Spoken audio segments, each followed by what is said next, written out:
Whenever you're ready.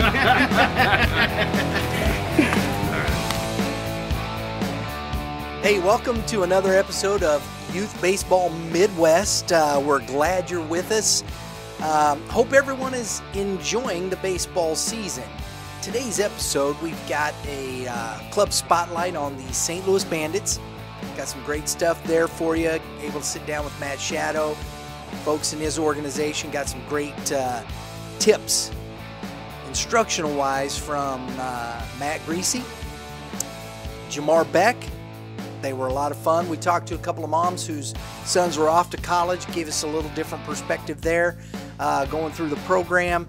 So it was a lot of fun talking with those folks. Hope you enjoy that part of it. We also spent some time with Brad Marti, UIC of Game 7 Baseball, as he worked with young umpires in a clinic that he does through his company, Umpire Solutions. If you're looking to umpire, if you're looking to learn to be an umpire, if you're wanting to get involved, this would be a great time to do it.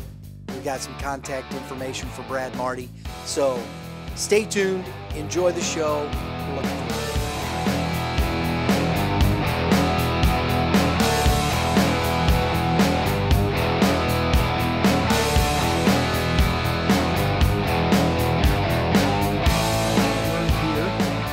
Field House with the Bandits organization and its director, Matt Shadow. Matt, thanks for taking time to join us. No problem. I'd like to start with saying, when did you start the program? We started in the fall of 2012. 2012. Fall of 2012, correct. Did you plan this to happen? No. That the size we're at now was never really the goal, the intention. It was, at the time, 2012, we had one team, myself and one other guy coached it. Yeah. It was a 14U team at the time. I had just moved back into town, and after that 1 year, we just had some people approach us and want us to do some training, and it just kind of grew. So the expectation level wasn't anything that it is today? Or you didn't expect what you see today? Expectations of kids, yes. Size of organization, no. Okay. So, expectations that we had for kids then are the same that we have now.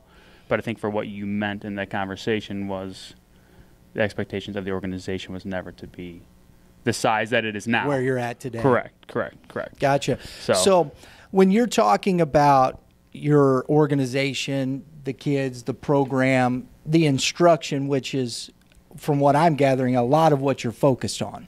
Correct. What philosophy, what has helped you build what you do into the program? I think the philosophy for us is, with the training, is using the talent that we have in the coaches, instructors that we have.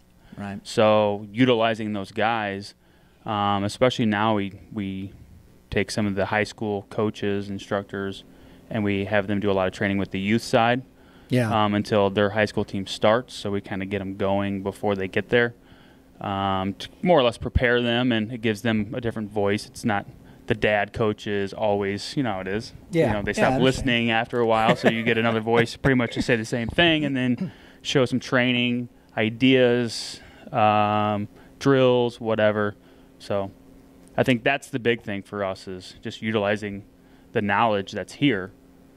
Absolutely. And everybody chipping in. Do you utilize anything that you've brought from your days as being coached, player, college? I think everybody that coaches does. To some degree, you take the good and you take the bad. I think you learn more. At least I look at it from an aspect of, what do I not want to do that other coaches did? Absolutely, sure. As opposed to, okay, yeah, everybody has great drills, great ideas. You're a good coach, good person. You're teaching young men, but what happened that didn't work? Do I want to make sure that we don't do? Drills are drills, aren't they? To some degree, yes. But I think, if you've got a coach who just doesn't care, or you're playing ball and you grow up and you got a guy who doesn't put any effort in, he's just kind of there to collect the check, so to speak. Sure. it's a bad impression, and we just want to make sure that we don't come off like that or have anybody that does that. So what sets the Bandits apart? I understand there's a lot of organizations out there, but what sets you guys apart from the rest of them? I think the big thing for us is, we're a decent size organization, but we don't have the 45 to 50 teams in the organization. So with that being said, I think we can focus on the kids that we have more because we don't have as many. Right. So our idea is to make it mean something to be here, to make sure all the kids get training, all the kids put in effort, all the parents are dedicated, and we can control that because we don't have the size that some of the other organizations have. I think that's the big difference for us is, if we had, say, 900 kids in the youth side, we couldn't take the few high school coaches we have and have them train them all just because we don't have the time. Right. But with the numbers we have, it works. So when we grow, it's growing, the right way for us to where we can still give the teams So you're everything. looking at more of a quality over quantity. Ideally. That's the goal, Ideally, right? Yeah, sure. I that's the understand. goal. And I understand. Nobody wants to say, well, we're better than those guys. Right? I understand. I get that. But, your approach, we're just talking about how you guys approach your program and what you do. And, I think everybody has to look at those things and say, this is what works for us. Right. And, the other big thing for us is for so long we've put so much time into and focus into the high school program. Sure. And we have a really, really strong high school program right now. We're doing some really great things with recruiting software, recruiting coordinator, training, good coaches. And we need to get that stuff to the youth. Yeah. Without just taking a bunch of people to take them, we need the people that are dedicated. Oh. I'll take dedication over talent at the youth any day. It's interesting you say that because I do umpire high school baseball in the area. Right. And at the freshman and JV level, they don't always do the high school helmets for the kids. So I see a lot. I do see a lot of Bandits helmets on the kids. So, hopefully they're representing us well. Yes, sir. Yes, sir. So, tell me, what does the future look like for the St. Louis Bandits? Like I said before, I think the big thing for us is just to, if we grow, is just to maintain what we're doing with, adding new teams, getting larger. I think the future's bright. Right now, our youth teams have gotten significantly better just from years of training, some new additions. The high school program, like I said before, it's off and running. We've got some really good things about the recruiting process going on right now. We've got really good coaches, and I think the future is just to really continue to do what we're doing and make everybody better, including the kids. That's awesome. Coaches better, kids better, and get them to college. That's our goal. Number one goal, get them to college. Get them to college? Get them to college. Get them to college. Where do you see yourself in 5 years? I don't know where I'm going to be in 5 days, much less 5 years. Man, tired. More tired than I am now. From the organization, I hope we're similar to what we have now in what we're bringing to the kids, and a little larger, maybe some more trainers, more knowledge, more guys that come over and give us the knowledge. Maybe, hey, we did this here and it worked, or hey, I was in whatever state and I coach these teams and I've got some really great ideas, just to enhance it, make everything better. My idea is to make things better, make the kids better, make us better, coaches better, so we're just not stale. It's, like it is. Absolutely. Excellent. Hey, Matt Shadow, director of the St. Louis Bandits program here. Matt, I want to thank you for opening up and let us come in and talk to you about your program. Appreciate it. Thank you. We'll talk to you guys. Hello, I'm Jamar Becks, pitching coach, St. Louis Bandits, 17U high school coach as well. And I'm here with Austin Young. I go to Fort Zumwalt East, and I play for Cook's 15U Bandits. And today, basically, what we're doing is a pitching lesson. Starting out, we always like to focus on making sure that the pitcher's body's doing the same thing over and over again. I really focus on, I believe in hip rotation, driving the lower half to the catcher, directional pitching, not any wasted movement. We don't like to finish too much falling towards first base or towards third base. It's more so just taking your body straight towards the plate. So we'll basically get started with that, but also our philosophy here is that we want to make sure that we're trying to get the kids to understand that your body is going to do the same thing over and over again. That's how you throw strikes.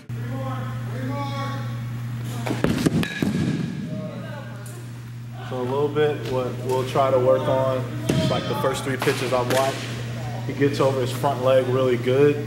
He's got a little bit more of a tilt falling towards the plate, so we want to try to get the projection over that front leg just to slam down.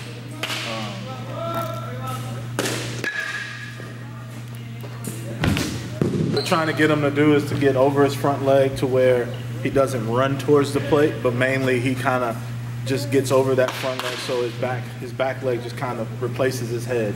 That way we can create more of a downhill angle to make the ball harder to hit. There you go. Because it's a difference between, those 2 pitches might look the same, but it's a difference between you running towards the plate and you driving yourself towards the plate. And we like to drive ourselves towards the plate.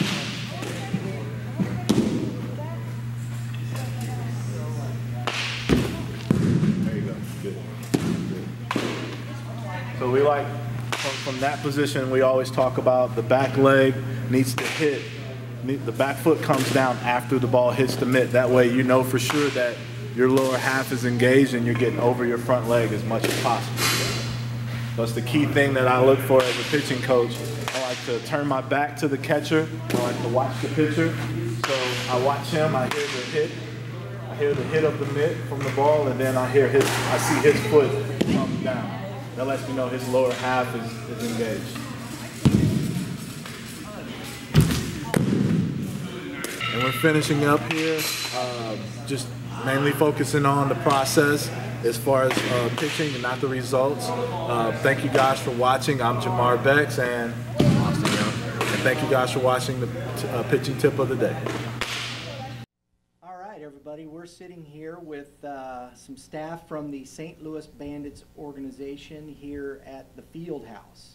And so I'd just like to start with you guys introducing yourself and telling the folks your position in the organization. I'm Jamar Becks. I'm a high school level coach. Also help out with the youth a little bit as well. I'm Matthew Garisi. I coach a 13U team with the Bandits. I'm also the youth coordinator. My name is Sean Cavanaugh. I am the consigliere for the organization. I also coach at the high school level, and I'm the college recruiting coordinator as well. Oh, wait a minute. Nobody said, I think we need to leave, man. There's mafiosa in here, consigliere. It's crazy stuff. So we're going to ask the consigliere here, college recruiting. So what's your experience there with college recruiting? Yeah, sure. No, college recruiting is obviously very important. It's very important to our organization, very important to all the kids in there playing in a high school organization. You guys will all agree. So it's my role in kind of helping and coaching those kids. It's really learning how to recruit themselves.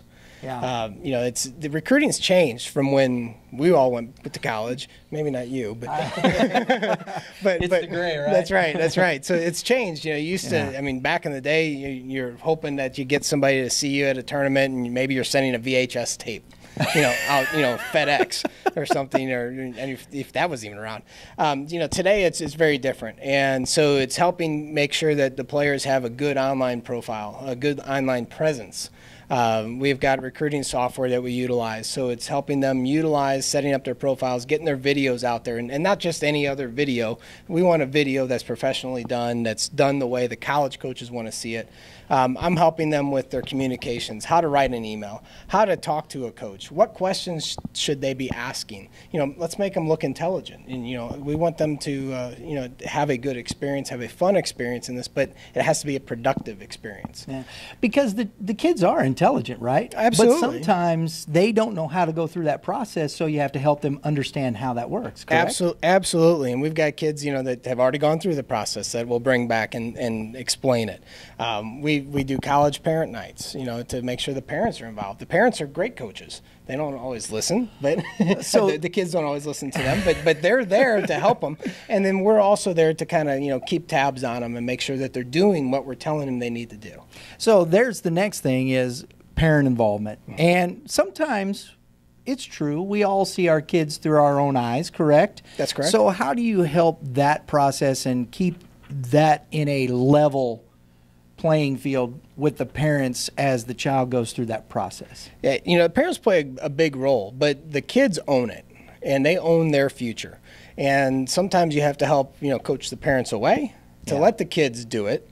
And other times, you got to utilize those parents, because some parents, can really help, back up what we're helping with. Right. And do that. So it depends, and every kid's going to be a little different. And that's the beauty of what we do is, as Matt had said earlier, we're a small enough organization where we can work individually one-on-one with every single kid.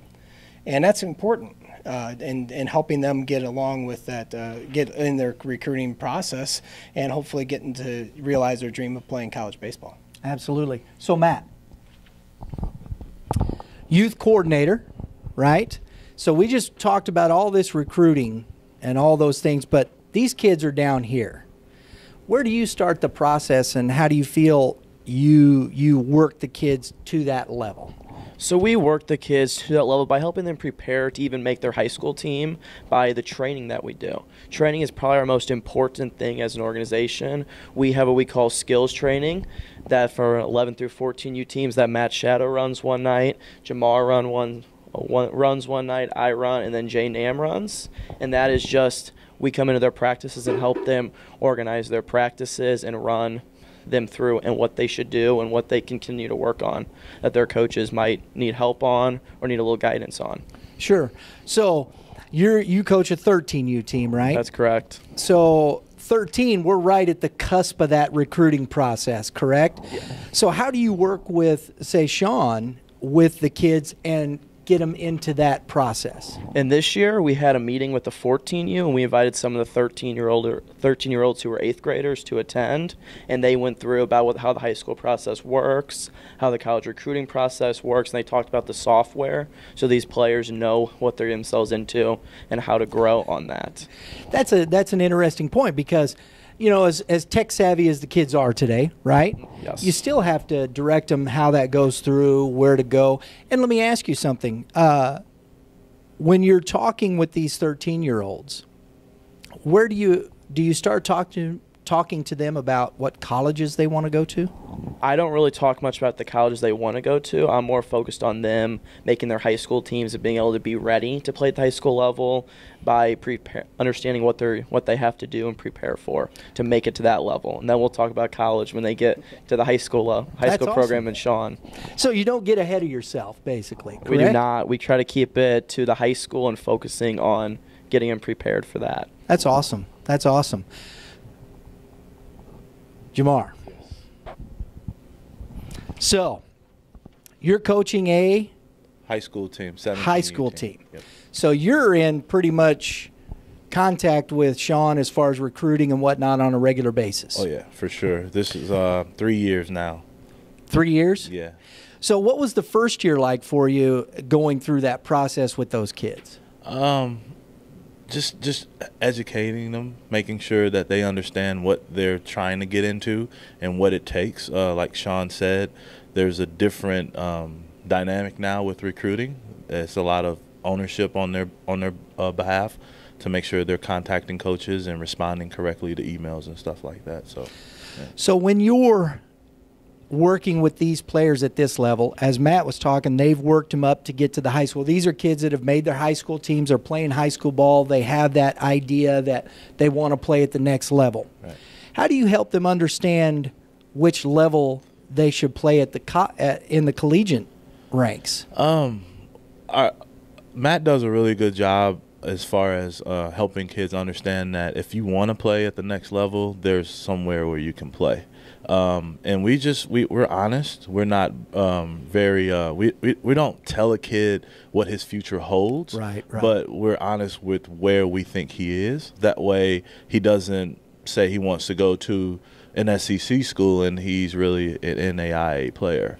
And so we're honest with them and that way it helps them understand who they are and what they need to work on, and so they're not frustrated thinking they actually are needing to produce in a level that they're not capable of. Understand. And that's a very interesting point, because sometimes that even is pushed from the parent side, correct? Oh yeah, 100%. So how do you deal with that? We set expectations early. The parent meetings, the college nights, the just letting everyone know, hey, we're not here to coddle. We're here to just be honest. And the ride home, if we keep it to where it's not the coach's fault, but what you do good, what could you do better, and we try to. I try to make sure that I have that conversation with all the parents, let them know just what is most important as far as letting the kids know where they need to improve. I think that's the biggest issue that's lost on the ride home these days. Yes, indeed. And honestly, I'm not trying to say parents don't, think straight, and that's not my point. Sure. But there is those issues. There are those times we can all get caught up in, we think our son's better. Right. 100%. Or our daughter playing softball, whoever the case. We can get that. And sometimes it's hard to hear that, but that conversation needs to be had, correct? Correct. Yeah. So, guys, goals. Where's your goals for the next 5 years? Just to help out and be a part of something that can, shape and form young kids' lives going forward to where they want to be a part of something. If they go to college, they graduate, and they want to come back and coach, that we make that, something that they want to do. And just help this organization grow. I've known Matt since I was like 14 years old. So, wow. Yeah, I'm just want to help to make sure that he's in the right spot, and I'm, helping him put his best foot forward. Matt? Some of my goals for the organization are on that training aspect. I'll stick with that, is developing our training and helping our staff grow so that we can have some of the best staff in St. Louis, and just help the kids grow as individuals and help them grow up and understand that if they want to play, there is a place for them, and make sure they get to the level that they belong at the next level. Awesome. And Sean? Well, our goal is to continue what we've been doing, and 100% of anybody that wants to play in high school or play in college, they get to. And as Jamar was talking about, helping kids realize that goal. Once they realize what level they're going to be at, this whole recruiting process becomes a lot of fun. And so we want to make sure that everybody that wants to go to college and play baseball can. That's awesome. Guys, Jamar? Thank you. Matt? Thank you. Sean? Yep, thank you. Guys, thank you very much for your time. Do appreciate your insights. St. Louis Bandits, guys. Thank you for watching. Hope you're enjoying the show so far, folks. We've got a lot more coming. We also want to make sure you're aware that we'll be out at the 9U Invitational that's coming up, the big 9U Invitational. We'll also be at the Father's Day Classic. Come by the tent. Give a good Father's Day greeting that weekend. We're looking forward to those things. We love to see you guys. Hope you're enjoying the tournament updates. We're trying to get as much video of the kids and the ball games, and so we're really looking forward to what's happening out at the ballpark. So come by the tent, give us a like, subscribe to the show. We're looking forward to it. And we also want to thank Game 7 for allowing us to come out and be part of their tournament. So enjoy the rest of the show, guys. 2-3 Bandits, okay? Bandits on 3! 1, 2, 3, Bandits! Good luck, fellas. Hey, guys, we're here with the champions of the Spring Super Regional, the Bandits of the 11U. Give it up out there, parents. Give it up, yeah. maintenance and youth coordinator. I also teach hitting and pitching lessons at the field house in O'Fallon. This is Jack Quiggle. He's on 9U, Everingham's Bandits team. So today we're going to talk about staying short to the baseball when you hit. In today's world, people have kind of fallen in love with the launch angle thing, and a lot of kids really like to try to swing up, and they hit a lot of pop-up style fielders because their bodies are not ready to hit the baseball 350, 400 feet consistently in the air. So with younger kids, we like to work on staying short to the baseball. So today we're going to start here off the tee and have Jack just hit a few swings to get loose here. Go ahead on head, Jack. Good. Stay a little shorter. 2 more. So as we see here, Jack is really long to the baseball. He's actually killing the tee, which is something we really don't want to do. So to start, to shorten him up, we're going to go with a 2-tee drill. So we're going to put this tee on the back side here. We're going to put a baseball on the back tee and on the front tee. So our goal here is to keep him short, is to only hit the baseball on the front tee. Let's see, Jack, go on head here. Good. As you can see there, he's a lot shorter, and the result is that line drive instead of that ball being carried up into the air. Go ahead. Good. So this is kind of my favorite way to shorten up young hitters. Very good. Even a little bit more here. Good. One more. Good. We can see there he got a little bit long, and he actually cut inside of the tee, which is something that we don't want to do. We want to try to stay over this back ball and keep our angle sharp. So let's go one more here, Jack. Hit that front ball. That was a lot better. So we're going to move from our 2 tees to just doing front toss with a back tee slightly behind home plate with a baseball on it once again. He's going to get set to home plate like he normally would. Now I'm just going to scoot back and throw front toss. So once again, we do not want to hit that ball on the tee. Let's try to keep him short here. Good.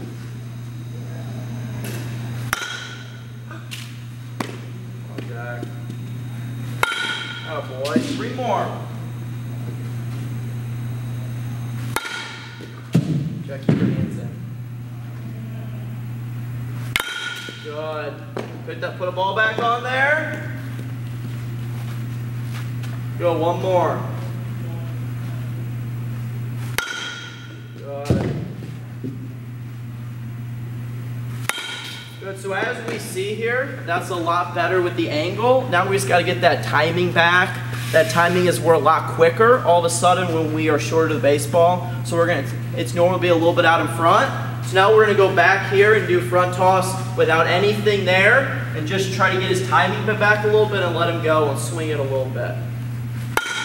Good, Jack, drive your hands at me. All right. Good.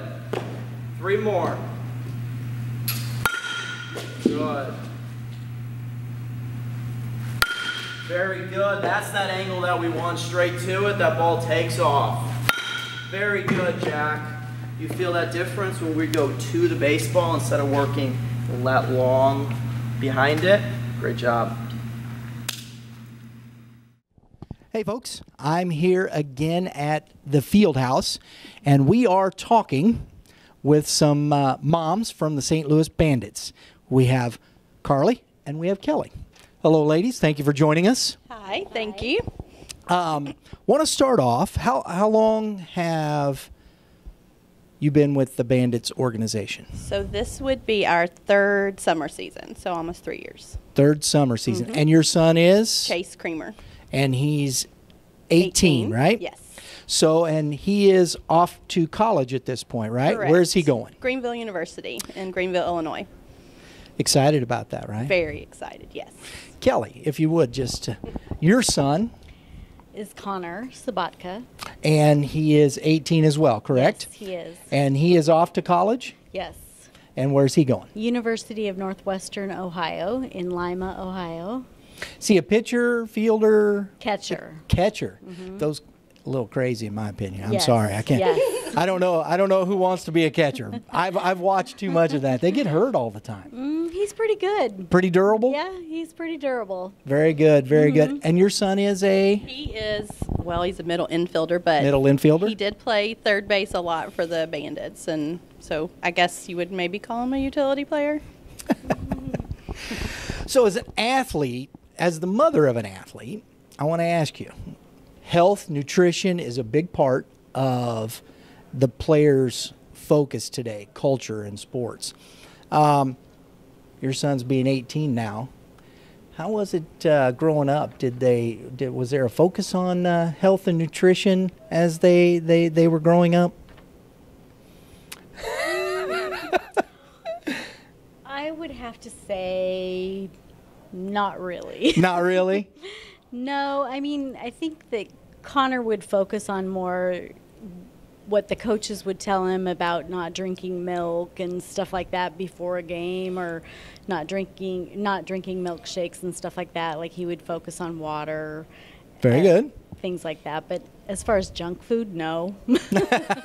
Now, as an athlete now, does your son think about health and nutrition going into college? Absolutely, yes. Actually, he started with a personal trainer just about a year and a half ago. He doesn't, not any longer, but I think that was the turning point for him, is when he started on an actual program. So, yeah. But he still eats junk food. Yeah.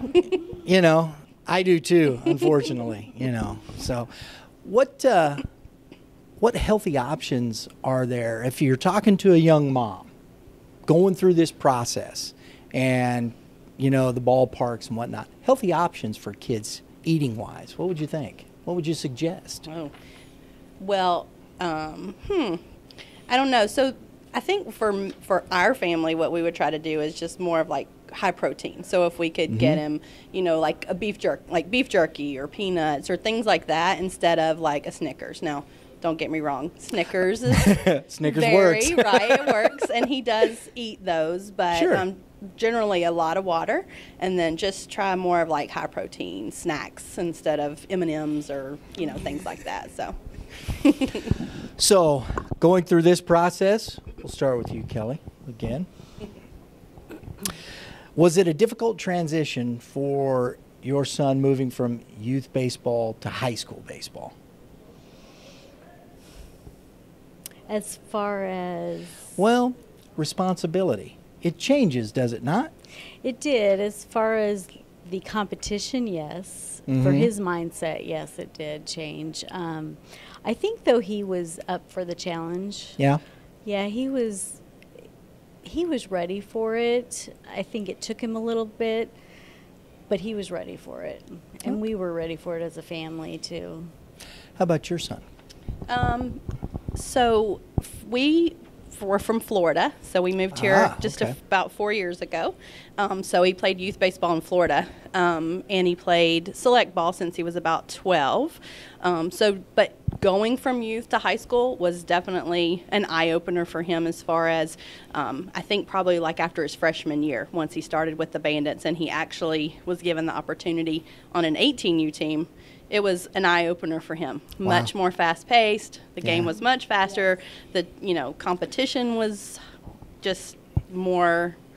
It was just tough. It was tough for him. But now, being in the Bandits program, how do you think that helped the maturation process, moving from that youth baseball to high school? So, I would say the opportunity he was given to be on the 18U team as a 16-year-old was the best thing that could have ever happened for him, for sure. And it really changed his life, to be honest, because he just became more of an all-around player, from just the whole working out kind of aspect, the training, taking everything way much more serious, I guess, is probably the difference from the youth to that high school, the yes, coaching absolutely. and whatnot that starts at that next level. Yes. And being in a program, though, you kind of still know the people, though. That makes that transition a little better, does it? It does. Taking things more seriously, the game more seriously, the coaching more seriously. Very good. Definitely. Very good. So, as you're walking into the college process, okay, your sons are coming up through these youth baseball programs. How is it that the Bandits program you feel helped your son through, and you, both of you, through the recruiting process? You want to start? So my husband did a lot with Chase as far as, with the emails and things like that. But it definitely helped when they would have college nights and things like that, because it gives you ideas of what to do and what not to do, because you don't want to spin your wheels and you're just spinning your wheels and then you're getting your feelings hurt because no one likes your kid. No one thinks your kid's good enough. That's how you feel as a parent when you don't get a response. I mean, you do. You're like, wow, man. So, being in the program with the Bandits, how did the process when you're talking to the coaches and the recruiting folks that are here? I know Sean. We talked to him the other day. How did that help you kind of settle yourself in those things, and help your son settle into that process?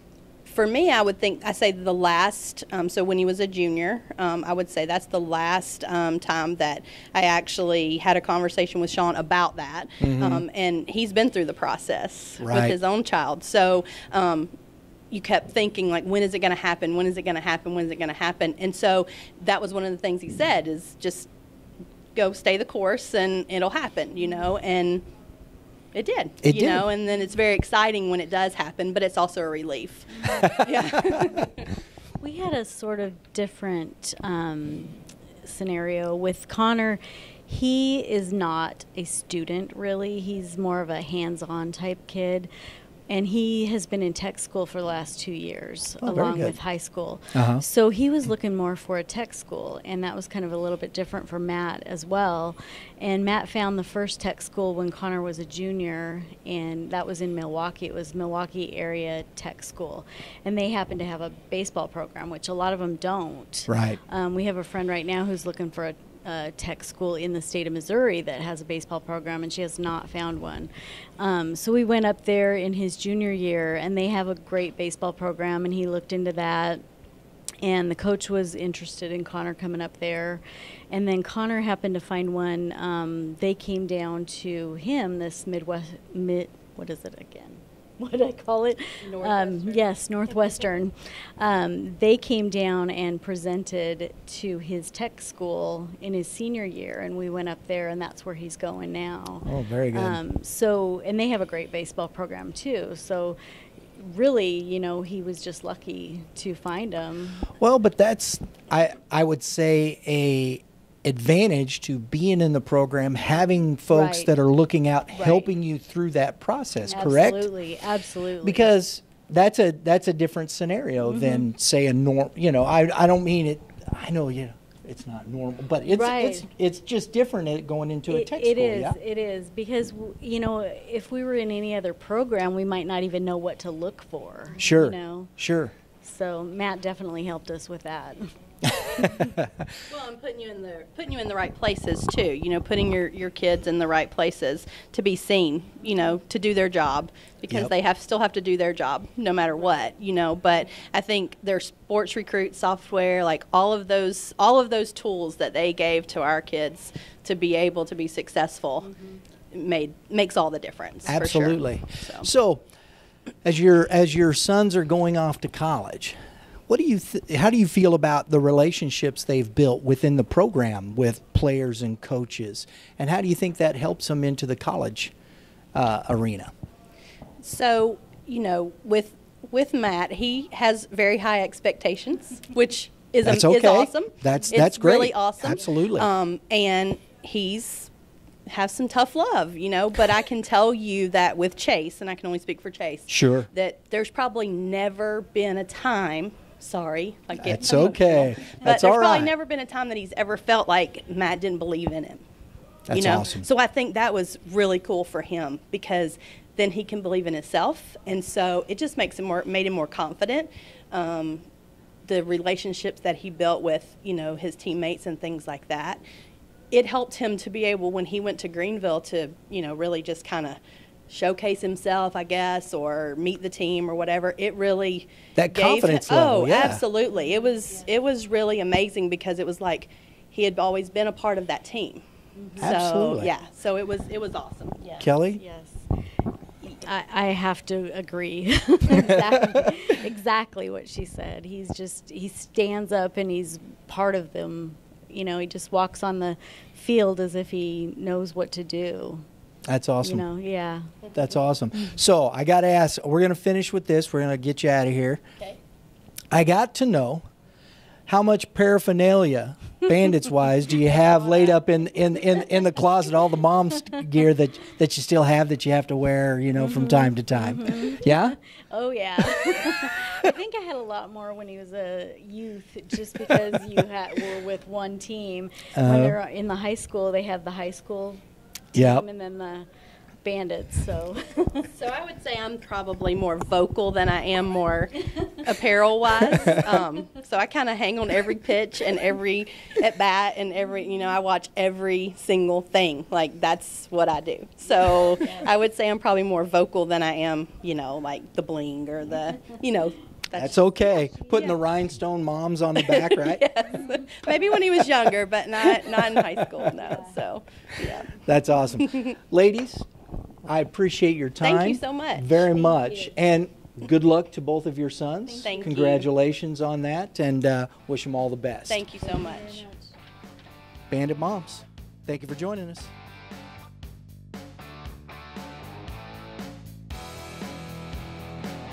Marti with Umpire Solutions. We're here at Balls and Strikes in Baldwin. Quickly, I would like to thank the Rawlings Tigers for allowing us to hold a beginner's umpire clinic here tonight. We had about 13, 14 students here. We had a beginner's class. It took about an hour and a half. We learned the basics of balls and strikes, base mechanics, plate mechanics, working together as a crew. So once they hit the baseball, the plate umpire, he's got responsibilities. We'll talk about the base umpire at the end, and we'll try and put it together for you guys in its simplest form. Once the pitch is hit, go, ball's hit, fly ball to the left. It's good, there's no. Yeah, there's one out. Say, that's a catch. No catch. No catch. I watch him touch first base. The quickest point between 2 points is 1, 2. So, okay. If you're interested in a career in umpiring, here's my information, and you can also follow us on Facebook. All right. Thanks for watching the show, folks. That's what we got for you this episode. Hope it was enjoyable to you. We look forward to seeing you again next month. Remember, we'd like to thank our sponsors, Game 7 Baseball, the Tax Office, Live Well Chiropractic. We want to thank them for sponsoring the show, and you can find their information on the YouTube channel there. We hope you check out our sponsors. They're great people. We love them. So everybody have a great day, and remember, we'll see you at the ballpark.